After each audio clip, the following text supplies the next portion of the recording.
Hello guys, welcome to Cognitive Platform. This is Bhavna Singh and today I am going to elaborate about irregular verbs. Guys, irregular verbs जैसा कि मैंने आपको बताया है कि क्या होती हैं irregular verbs, ठीक है। मैंने बहुत अच्छे से आपके जो भी डाउट्स थे क्लियर किए हैं। फिर भी अगर आप किसी भी पॉइंट पे स्टक कर रहे हैं then you can ask a question, ठीक है, related to irregular verbs and the topic of verb, ठीक है। वर्ब के टॉपिक से और रेगुलर इरेगुलर आपको फाइनाइट नॉन फाइनाइट इन सारे वर्ब्स में अगर कोई भी कंफ्यूजन है, ठीक है, तो आप कमेंट सेक्शन पे लिख करके आप पूछ सकते हो। फिर उसके बाद मैंने आज ये सोचा कि आपको इरेगुलर वर्ब्स के बारे में कुछ डिस्कशन कर लिया जाए। क्यों? बिकॉज ऐसे क्वेश्चंस जो हैं, जो छोटे एग्जाम वनडे एग्जाम्स होते हैं ना, उसमें आते हैं कि सेकंड थर्ड फॉर्म क्या होगी, अवेक की क्या होगी, बी, बिकम। तो ये सारे क्वेश्चन, ये जो वर्ड्स हैं इरेगुलर वर्ब्स हैं, बहुत ही इंपॉर्टेंट हैं, ठीक है। तो आज हम लोग करेंगे क्या, हम लोग वन बाय वन डिस्कस करेंगे कि इरेगुलर वर्ब्स का जब हम अवेक है तो इसको सेकंड फॉर्म में चेंज करेंगे, ठीक है, तो कैसे होगी, क्या अवेक अवेक ही रहेगा या फिर इसमें कुछ चेंजेस होंगे। तो गाइस डिस्कस करते हैं फिर हम लोग आज। क्या है अवेक? तो अवेक की सेकंड फॉर्म क्या होगी? क्या होगी? अवेक, अवोक, अवेकन, ठीक है। बी की क्या होगी? Was, were, be. Become, became, become. And the next is buy. Buy की क्या होगी? Buy, bought, bought. और मुझे लगता है इसमें 90% लोग ऐसे होंगे जिन्हें ये सारी चीजें क्लियर होंगी। मैं बस आपको एक रिवीजन करा रही हूँ कि कैसे आपको ये याद रखना है। फाल, फेल, फॉलन, ठीक है।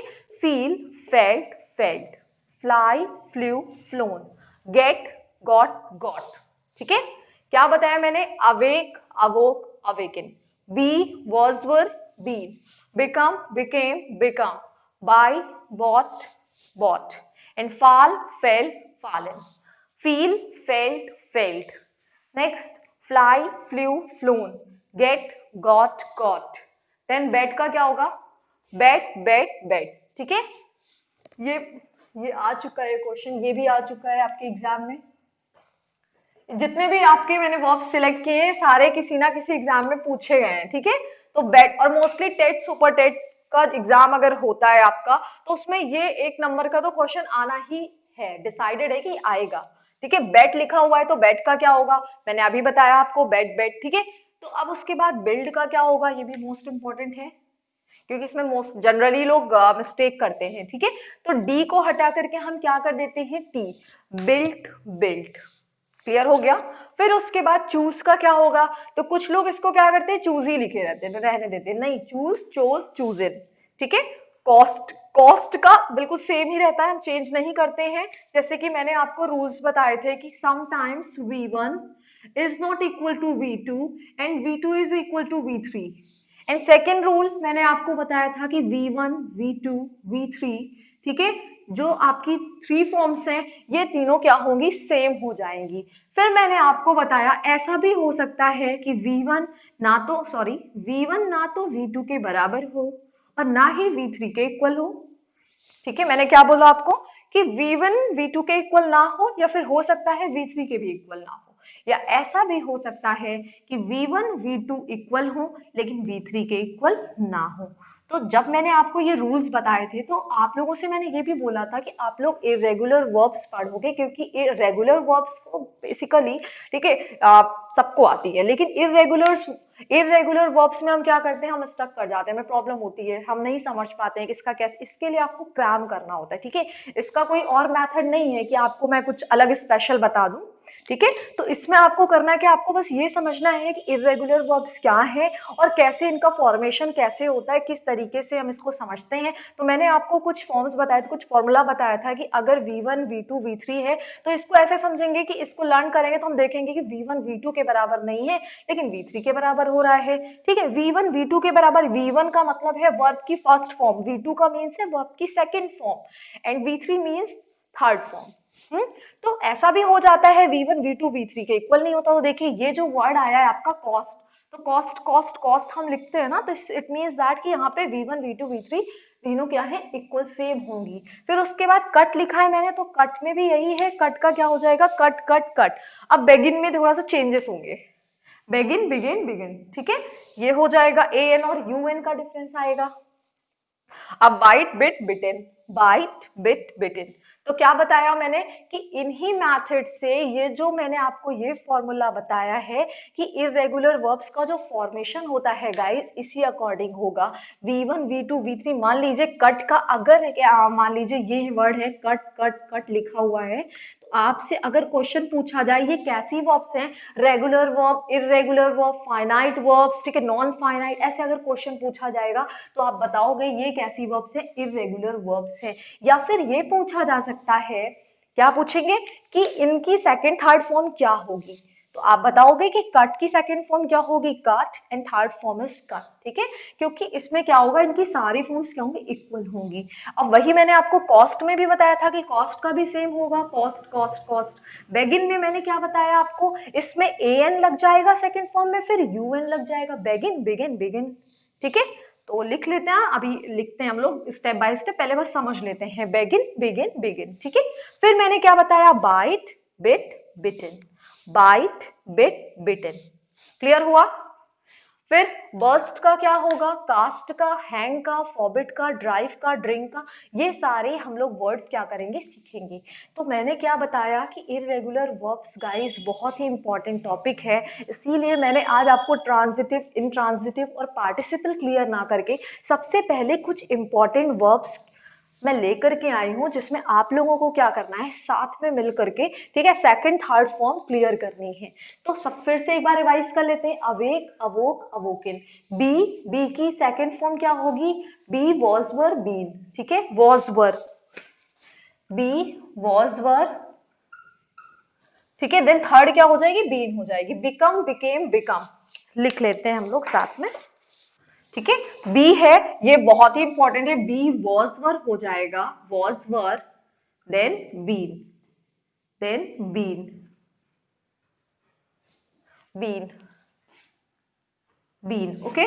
Become became, become became become. तो मैंने आपको रूल्स बताए थे, sometimes V1 is equal to V3 but does not equal to V2, ऐसे भी हो सकता है ना। तो देखिए ये फॉर्म वैसे सेम चल रहा है, सारे फॉर्मूले, सारे जितने भी फॉर्मूला हैं सारे इसी पे क्या करेंगे, अप्लाई होंगे, ठीक है। बाई है तो बाई का क्या होगा, मोस्ट इंपॉर्टेंट है bought, BOUGHT, buy bought, bought, buy bought bought. Fall की क्या होगी, ये भी इंपॉर्टेंट है, फाल फेल फालन, फाल फेल फालन, ठीक है। फील, फील का क्या होगा, फेल्ट फेल्ट, क्या बताया मैंने, फील का फेल्ट फेल्ट। आप लोग चाहो तो अभी लर्न कर सकते हो, क्योंकि बहुत ही इजी वे पे जब कोई 2 to 3 टाइम्स रिपीट करेगा तो आपके माइंड में ऑटोमेटिक सेट हो जाएगा। फील का क्या हो जाएगा, felt, feel felt felt. Fly, most important, fly flew flown, fly flew phloem.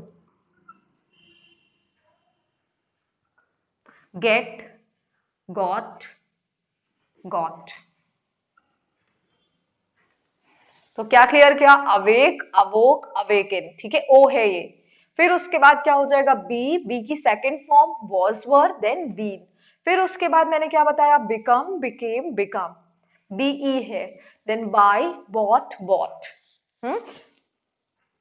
फिर उसके बाद fall fell fallen, feel felt felt, fly flew flown, get got got, then bet, bet का क्या हो जाएगा, बेट बेट बेट, लिख लीजिएगा।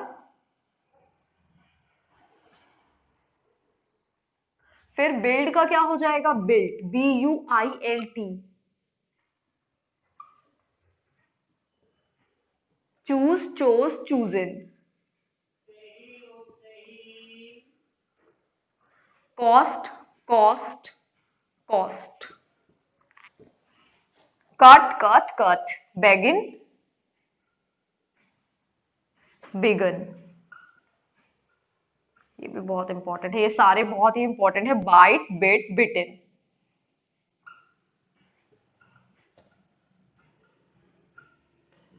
ठीक है guys, burst burst burst, cast cast cast, hang hung, ठीक है hung, then forbid forbid forbidden, drive drove driven, drink drank drunk.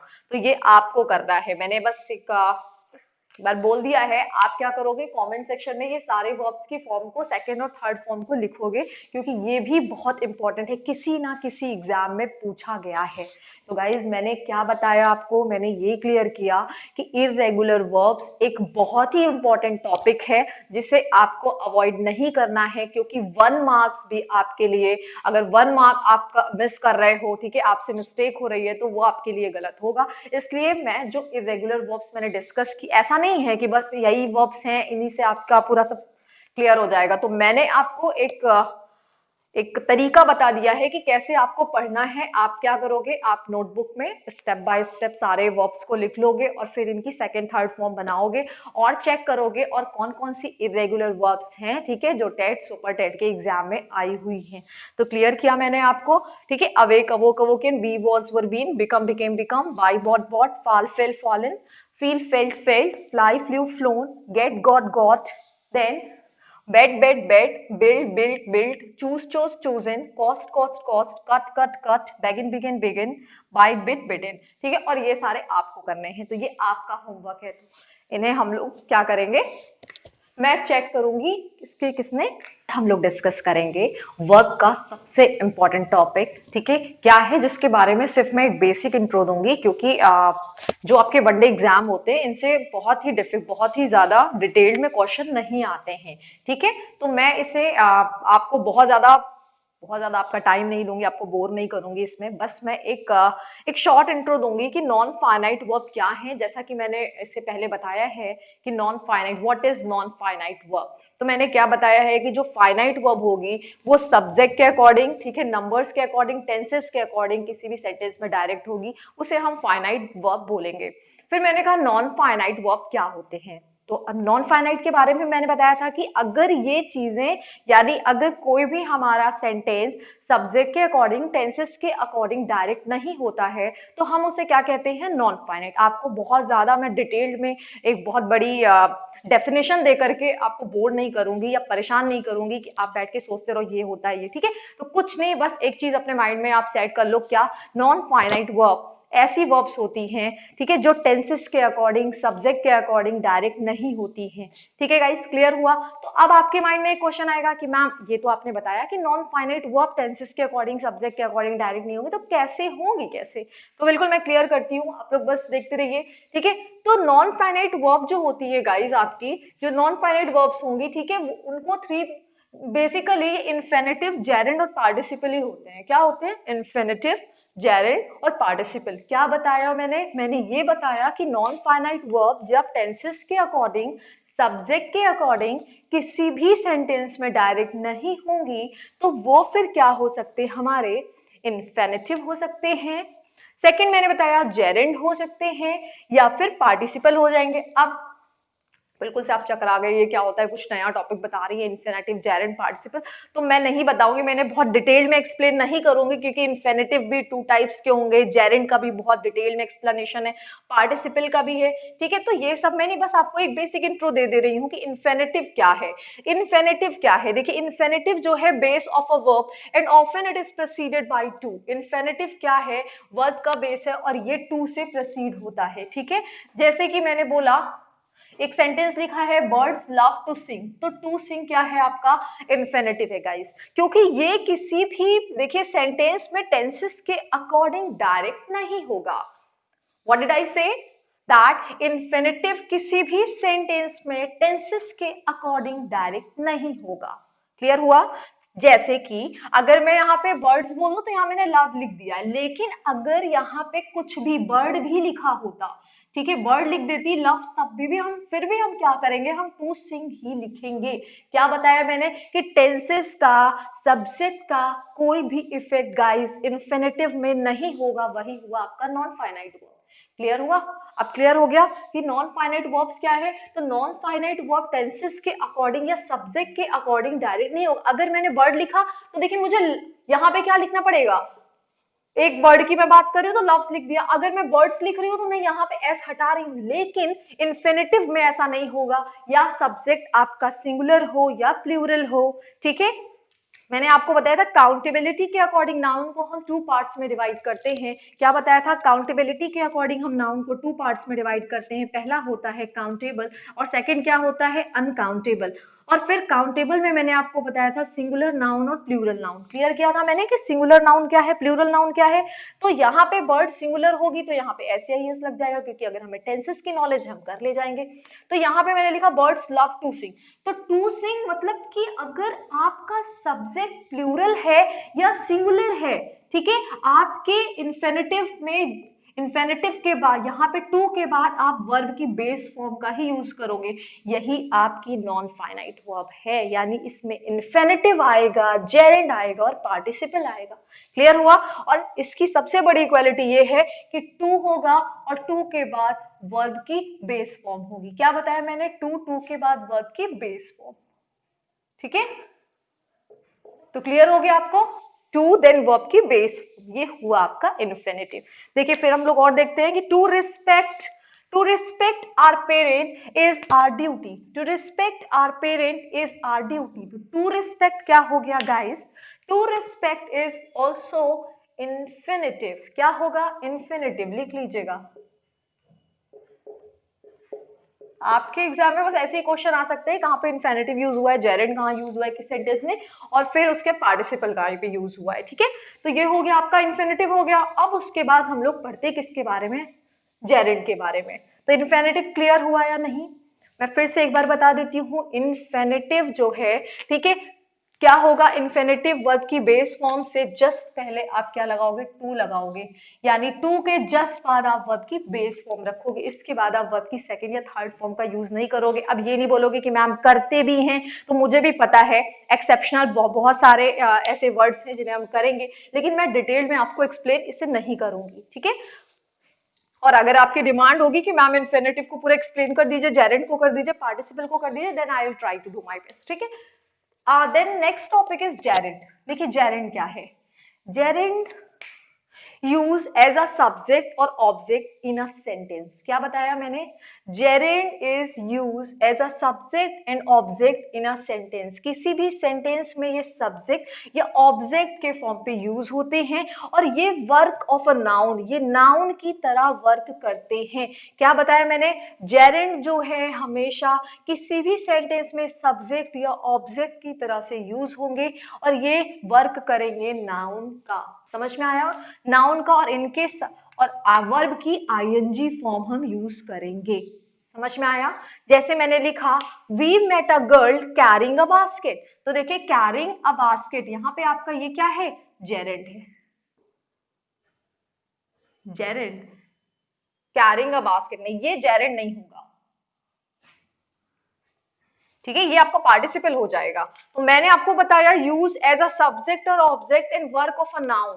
Work of a noun, then will use I, will also use verb ING form. तो देखिए यहाँ पे क्या है? Seeing is believing, seeing is believing. तो ये noun का work कर रहा है ना गाइस? किसका वर्क कर रहा है? नाउन का वर्क कर रहा है सेंटेंस में।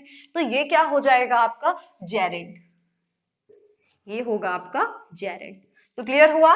फिर से मैं क्लियर करती हूँ। Gerund used as a subject and object in a sentence and it works as a noun। ये noun की तरह से work करेगा किसी भी sentence में, और verb की ing form use होगी। ठीक है, verb की आपको clear हुआ? ing फॉर्म की वर्ब नाउन है, मान लीजिए नाउन की तरह वर्क करेगा और वर्ब की ing फॉर्म यूज होगी। देखिए यहाँ पे क्या है?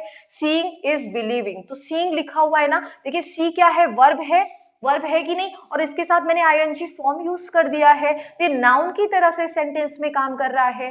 कर रहा है, ये नाउन की तरह से किसी भी सेंटेंस में वर्क कर रहा है गाइस। तो ये हुआ आपका जेरेंड। अब बोलोगे मैम ये भी तो कर रहा है, तो ये नाउन की तरह से वर्क नहीं कर रहा है गाइस, क्योंकि इसके जस्ट बाद देखिए क्या यूज हुआ है? आपका नाउन यूज हुआ है, कैरिंग अ बास्केट। तो ये आपका पार्टिसिपल हो जाएगा। ठीक है, अब उसके बाद देखिए हम लोग पढ़ते किसके बारे में है, पार्टिसिपल के बारे में कि व्हाट इज पार्टिसिपल, पार्टिसिपल क्या होते हैं। तो पार्टिसिपल ये भी बहुत इंपॉर्टेंट है और कंफ्यूजन आपको हमेशा इन्हीं दोनों में होती है क्योंकि इन्फेनेटिव तो बहुत आसान है, two plus verb base form, लेकिन जेरेंड और पार्टिसिपल में बच्चे बहुत ही ज्यादा कंफ्यूज होते हैं कि जेरेंड किसी सेंटेंस में कहाँ पर यूज हुआ है और पार्टिसिपल कहाँ पर यूज हुआ है, कैसे यूज हुआ है। तो participle is also a part of a, participle क्या है, किसी भी सेंटेंस में, ठीक है, ये जो है वर्ब और एडजेक्टिव दोनों का वर्क करते हैं और इनके साथ भी वर्ब की आईएनजी फॉर्म यूज होती है और इसका सबसे अच्छा तरीका है कि पार्टिसिपल के साथ, ठीक है, इनके जस्ट बाद कोई नाउन आएगा, यानी वर्ब की आईएनजी फॉर्म के जस्ट बाद कोई नाउन यूज होगा गाइस, यही आपका पार्टिसिपल है। अब आप मुझे एक्सेप्शंस मत बताइएगा, ठीक है, मैं बस आपको एक जनरल रूल बता रही हूँ कि एक जनरल रूल क्या है कि जेरेंड को कैसे समझेंगे, इन्फिनेटिव को कैसे समझेंगे, पार्टिसिपल कैसे समझेंगे। तो जेरेंड फिर से एक बार क्लियर करते हैं जिसमें आप कंफ्यूज होंगे। जेरेंड क्या है, किसी भी एग्जाम्पल के थ्रू देखते हैं, जेरेंड जो होगा किसी भी सेंटेंस में सब्जेक्ट की तरह से वर्क करेगा, नाउन के फॉर्म पे वर्क सब, और ये किसी भी सेंटेंस में नाउन की तरह खुद को रिप्रेजेंट करेगा, ठीक है। और दूसरी चीज क्या है, इनके साथ हमेशा वर्ब की आईएनजी फॉर्म ही यूज होगी। तो क्लियर हो गया, ये नाउन की तरह से देखिए सेंटेंस में वर्क कर रहा है, सीइंग इज बिलीविंग, इसलिए ये जेरेंड हो गया है। लेकिन अगर मैंने पार्टिसिपल की बात की तो मैंने कहा पार्टिसिपल में भी वर्ब की आईएनजी फॉर्म होगी, लेकिन ये क्या होंगे, इनके जस्ट बाद कोई नाउन आएगा, ठीक है।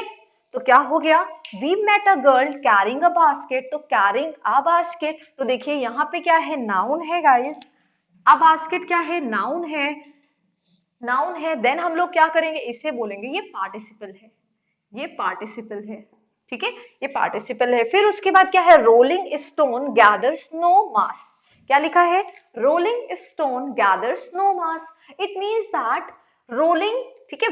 अब आप बोल सकते हो कि मैम ये भी क्या है, ये है आपका, मैम ये जेरेंड है, लेकिन नहीं गाइस, देखिए कंफ्यूज यहीं पर आप होंगे, लेकिन आपको कंफ्यूजन नहीं बढ़ानी है क्योंकि रोलिंग स्टोन लिखा हुआ है तो ये आपको नाउन मिल गया है, जस्ट इससे पहले क्या है, वर्ब की आईएनजी फॉर्म यूज हुई है, तो ये आपका पार्टिसिपल ही होगा, ना कि जेरेंड होगा। तो क्लियर हुआ,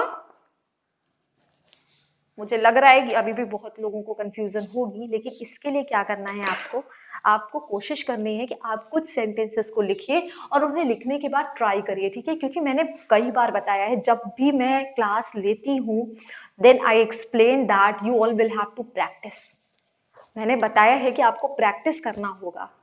टीचर्स आएंगे, उन्हें जितनी नॉलेज है, जिस तरीके से भी उन्हें किसी भी पर्टिकुलर टॉपिक पे उनकी ग्रिप है, वो कोशिश करते हैं आपको अपना देने के लिए, ठीक है, कि वो आपके साथ अपनी नॉलेज को शेयर करें।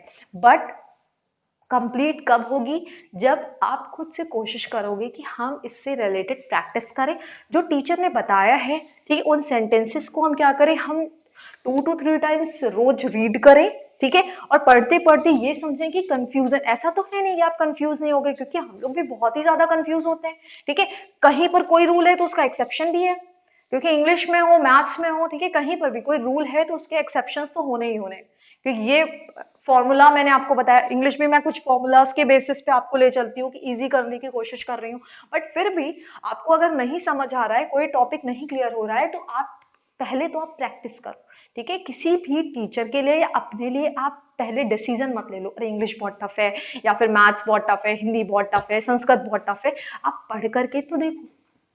और ये जो टॉपिक है इस पे 80% लोग कंफ्यूज होते हैं, जेरेंड इन्फिनेटिव तो क्लियर हो जाता है, इन्फिनेटिव आपके लिए बहुत इजी टॉपिक हो जाएगा, क्योंकि मैंने क्लियर कर दिया, टू आएगी, वर्ब की बेस फॉर्म होगी, लेकिन जेरेंड और पार्टिसिपल में गाइस कंफ्यूजन होती है, ठीक है। तो मैंने क्या बताया आपको, जेरेंड और पार्टिसिपल में आपको कंफ्यूजन होगी। अब इसमें आपको करना क्या है, ये इस कंफ्यूजन को सॉल्व करने के लिए पहले इनसे रिलेटेड, जेरेंड और पार्टिसिपल से रिलेटेड आपको प्रैक्टिस करनी होगी। तो आई थिंक आपको क्लियर हो गया होगा कि जेरेंड पार्टिसिपल क्या है। ओके गाइज, देन आप प्रैक्टिस करिएगा, कोई कंफ्यूजन होगी आप मुझे कमेंट सेक्शन पे बताइएगा। Thank you very much.